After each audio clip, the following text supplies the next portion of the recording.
మాతోనే దాడి చేపిస్తారా? నేను మళ్ళీ మళ్ళీ చెప్తున్నా, దయచేసి మీరు వ్యక్తిగతంగా విమర్శలు చేస్తే మాత్రం నేను ఖచ్చితంగా చాలా సీరియస్గా తీసుకుంటా. మీరు ఏదైనా ఉంటే నేను మాట్లాడిన దాంట్లో తప్పుంటే తప్పని మాట్లాడండి, మీ వాదన మీరు చెప్పండి, తప్పులేదు. నేను మళ్ళీ మళ్ళీ చెప్తున్నా, చింతా ప్రదీప్, నీకు కూడా నీ పక్కన ఉన్నటువంటి ఆ పేటీఎం కుక్కగాడు వాడు ఇష్టం వచ్చినట్టు ఏకవచనంతో మాట్లాడుతున్నారు. ఎక్కడికి పోరు మీరు, మిమ్మల్ని వదిలే సమస్య లేదు. పిచ్చి కుక్కలను కొట్టినట్టు కొట్టుకుంటూ విజయవాడ నడి రోడ్ల మీద మిమ్మల్ని తిప్పకపోతే మీ ఇద్దరిని, నేను మళ్ళీ మళ్ళీ చెప్తున్నా, మీ ఇద్దరిని, ఏంట్రా మీ స్థాయి? బతకటానికి ఇక్కడ అవకాశాలు లేక పారలను పారిపోయిన కుక్కలు మీరు. ఈ రాష్ట్రంలో ఒక ఉద్యోగం కోసం బతకడానికి అక్కడికి వెళ్ళిపోయి అక్కడ ఆధార్ కార్డులు పెట్టుకొని అక్కడ ఎన్ఆర్ఐలని ఈ రాష్ట్ర ప్రజల గురించి మాట్లాడుతున్నారు. మీరు రాష్ట్ర ప్రజల బాధలు మీకు తెలుసా?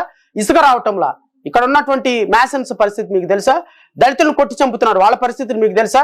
అన్నమో రామచంద్రాన్ని ఏడుస్తున్నారు, వాళ్ళ పరిస్థితులు మీకు తెలుసా? ఇక్కడ పరిశ్రమలు రాక ఇక్కడ బిజినెస్ మెన్లను తరలిపోతున్నారు, వాళ్ళ గురించి మీకు తెలుసా? మహిళలకి ఇక్కడ ఇస్తానన్నటువంటి ఎంట్రప్రెన్యూర్షిప్ లేక ఎస్సీ ఎస్టీలు పారిశ్రామికవేత్తగా ఎదగలేకపోతున్నారు. ఎస్సీ ఎస్టీలకు ఒక్క లోన్ లేదు, 26 పథకాలు రద్దు చేశారు, ఎస్సీ సప్పాల నిధులంతా మళ్లిస్తున్నారు. ఇవన్నీ మీకు తెలుసా?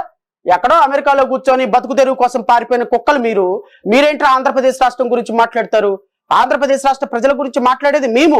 మీకు ఆధార్ కార్డు లేదు, ఇక్కడ ఓటర్ కార్డు లేదు, మీరేంట్రా మాట్లాడతారు? అదే ఉన్నంటే ఒక యూట్యూబ్ దొరికింది, ఒక ఫేమస్ ఛానల్ దొరికింది, ఎవరిని పడితే వాడిని మాట్లాడటం. కోటేసుకునే స్థాయి ఏంట్రా మీది? ఎవర్రా మీరు? న్యాయమూర్తిగా నేను పనిచేసి వచ్చినా నేను నుంచుంటే మీరు అంత దూరంలో నా కళ్ళ ముందు కూడా నుంచోటానికి అర్హత లేని మీరు ఏదో ఒక సాధారణమైన ఉద్యోగం చేసుకుంటా వెళ్ళిపోయి దేశం వదిలి పారిపోయి అక్కడికెళ్ళి బతుకుతున్న మీరు ఎవర్రా మమ్మల్ని అంటారు? మమ్మల్ని స్థాయి ఎక్కడిది మీకు? రండి, ఒక టాపిక్ లో రండి, మాట్లాడదాం. గట్టిగా ఒక కాన్స్టిట్యూషనల్ పరంగా ఒక మాట మాట్లాడటం రాదు, ఎవరిని బట్టే వాడిని వ్యక్తిగతంగా విమర్శించటం, ఇంట్లో అమ్మనాభూతులు తిట్టడం మాకు రాదా? అమ్మనాభూతులు తిట్టడం మేము విఘ్నత కలిగిన వాళ్ళం. మేము మాట్లాడేటప్పుడు విధానపరమైన నిర్ణయాలు మాట్లాడతాం. ఒక్క అన్పార్లమెంటరీ లాంగ్వేజ్ అని నేను మాట్లాడతానా?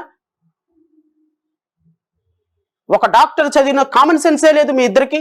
మీకు ఎవడరా అసలు ఉద్యోగాలు ఇచ్చింది? మిమ్మల్ని ఎవడరా అక్కడ పోషిస్తుంది? ఇక్కడ వేసే డబ్బుల కోసం అక్కడ అమెరికాలో కూర్చొని మాట్లాడే కుక్కలు మీరు కూడా నా గురించి మాట్లాడుతుంటే నాకు నవ్వొస్తుంది.